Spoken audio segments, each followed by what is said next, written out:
Kita tahu macam Datuk Seri kata ramai yang marah menuding jari terhadap kerajaan sekarang ni, yang mengatakan punca peningkatan jangkitan ni adalah disebabkan oleh ahli politik yang pulang dari Sabah. So kita nak minta komen daripada Datuk Seri bagaimana?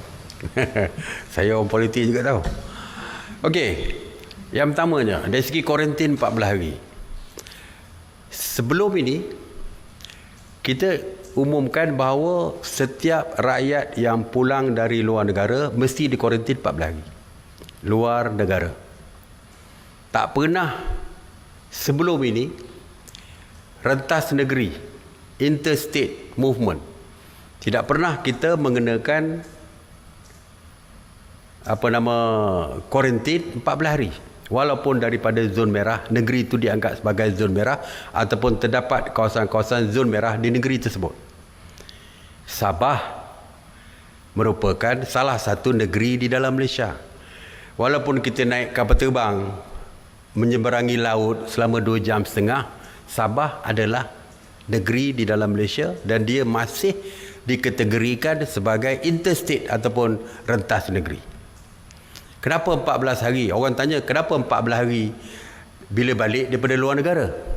Sebab yang pertamanya kita tidak tahu history dia daripada mana dia, kalau dia datang daripada luar negara tersebut. Katakan daripada Indonesia sebagai contoh. Yang paling mudah kita ramai tahu di Indonesia itu di mana. Katakan seluruh Indonesia diisiakan zon merah contoh. Tetapi banyak juga di Indonesia kawasan-kawasan dianggap sebagai zon hijau. Saya tak tahu di mana. Mungkin contoh Jogja, katakan contoh. Jogja ada hijau. Tapi kita tidak tahu dia balik tu, kita tidak mempunyai sejarah daripada mana dia balik tadi. Adakah daripada Jogja, daripada Bandung, daripada mana-manalah, kita tidak tahu. Katakan daripada UK, lagi senang. UK, kita tidak tahu last tempat dia duduk di mana, apa kawasan di sana tu di UK tu merah di mana, kita tidak tahu di mana kawasan merah di London dan sebagainya. Jadi yang pertamanya kita tidak tahu detail. Yang kedua, siapa yang dia bersama sewaktu dia berada di luar negara. Kita tak dapat nak buat contact tracing dia dengan warga tempat dia datang tadi. Kalau dia daripada UK, kita tak tahu siapa dia bertemu. Adakah orang yang dia bertemu tadi COVID positif atau tidak? Kita tidak tahu.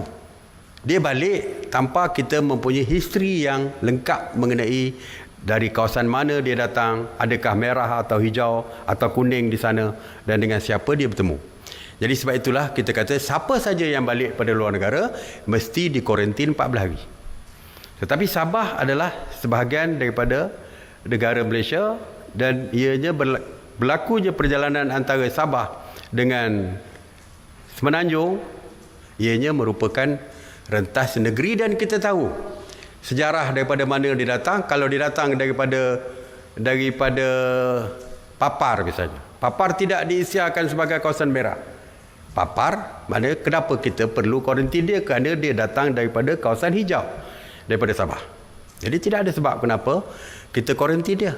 Kalau kita mulakan kuarantin untuk interstate ataupun rentas negeri, sebagai contoh, Kedah. Kedah dianggap tinggi. 2 kawasan di Kedah, Aman Jaya dan Kota Star telah pun diisytiharkan kawasan PKPD.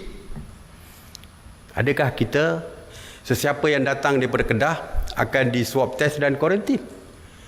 Adakah mereka yang datang daripada zon hijau di Kedah seperti Kulim Bandar Baru datang ke Penang, masuk saja ke Penang, rentas negeri, perlu dikuarantin 14 hari. Di Selangor dah semakin meningkat, 31 kes malam. Katakan di Hulu Selangor, kata contoh, Hulu Selangor diisiakan zon merah.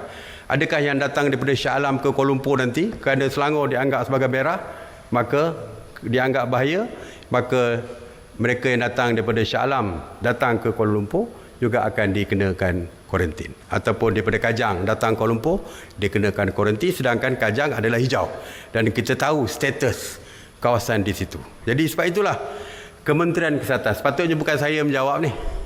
Ini soalan ni lebih wajar Kementerian Kesihatan jawab, tapi kita pun ada meeting bersama, jadi saya boleh jawablah. Saya harap tidak berbeza dengan Kementerian Kesihatan. Jadi sebab itulah siapa saja yang balik daripada Sabah, cuma untuk extra precautions ni, precaution yang lebih daripada Sabah kerana timbul kes-kes yang agak tinggi, jadi kita minta mereka mengadakan swab test. Selepas mengadakan swab test, mereka dipakaikan gelang kuarantin. Memang tempoh kuarantin 14 hari, tetapi oleh kerana interstate tadi, rentas negeri tadi, kita buat, Kementerian Kesihatan membuat keputusan bahawa mana-mana mereka yang dah memakai gelang, bila dapat saja keputusan negatif, mereka terus boleh ke pejabat ataupun klinik kesihatan daerah, iaitu bawah klinik kesihatan kerajaan, untuk memotong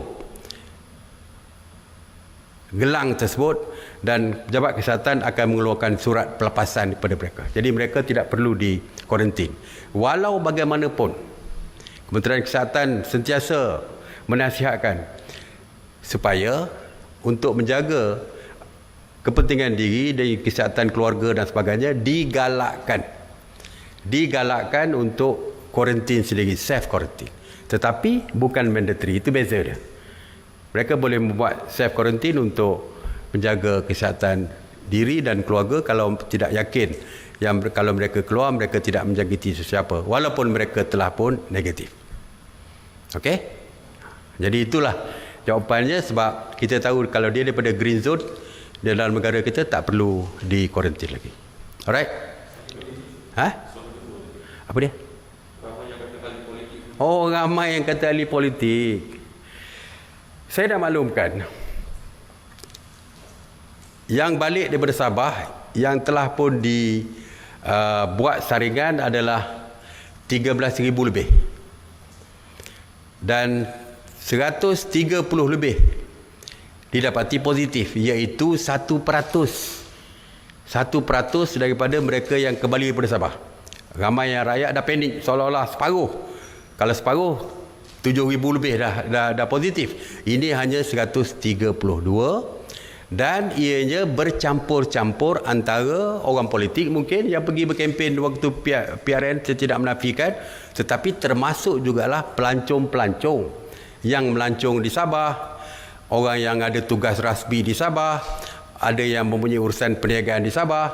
Jadi 130 lebih yang 1% itu bukan orang politik semata-mata, tetapi bercampur-campur. Jadi tidaklah orang politik semata-mata.